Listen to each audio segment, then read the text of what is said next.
Guys recent டைமில் நிறைய பேர் போலார் பேரட் வேணும் அப்படின்னு கமெண்ட்டு வாட்ஸ்அப்பில் மெசேஜ் பண்ணியிருந்தீங்க. அப்புறம் நிறைய பேர் கால் பண்ணி நிறைய டிப்ஸ்லாம் கேட்டிங்க.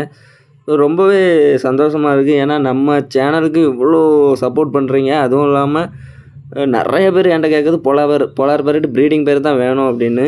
ஸோ இப்போ வந்து என்ன ஒரு பிரச்சனை ஆகிட்டு அப்படின்னு கேட்டிங்கன்னா, நம்ம ப்ரைஸ் எல்லாமே நான் நினச்ச அளவுக்கு வளரல. நான் நல்ல நல்ல ஃபுட்டு தான் கொடுத்துட்ருக்கேன். ஆனால் அந்த அளவுக்கு நான் நினச்ச அளவுக்கு வளர்ச்சி இல்லை. இதிலிருந்து ஒரு 10 ஃப்ரைஸ் நம்ம செமி அடல்ட் சைஸ் வந்திருக்கு. அந்த மீனை மட்டும் நான் வேற ஒரு டேங்கில் எடுத்து போட்டிருக்கேன். இன்றைக்கி லைவ் போட்டிருந்தேன். அதில் நீங்கள் பார்த்தீங்கனாலே தெரிஞ்சிருக்கும். இது வந்து எல்லாமே நம்ம ப்ரீடிங் செட் பண்ணியிருக்கோம் அந்த 10 மீனுக்கும். அதில் எதெல்லாம் பேர் செட் ஆகுதோ அதை நம்ம செப்பரேட் பண்ணி வேறு டேங்கில் எடுத்து மாற்றி அது நல்லா கன்ஃபார்ம் ப்ரீடிங் ஆயிரும் அப்படின்னா மட்டும்தான் நான் சேல்ஸ் பண்ணுவேன். கண்டிப்பாக அதெல்லாம் கன்ஃபார்ம் ப்ரீடிங் பேராக ஆகும்னு நினைக்கிறேன்.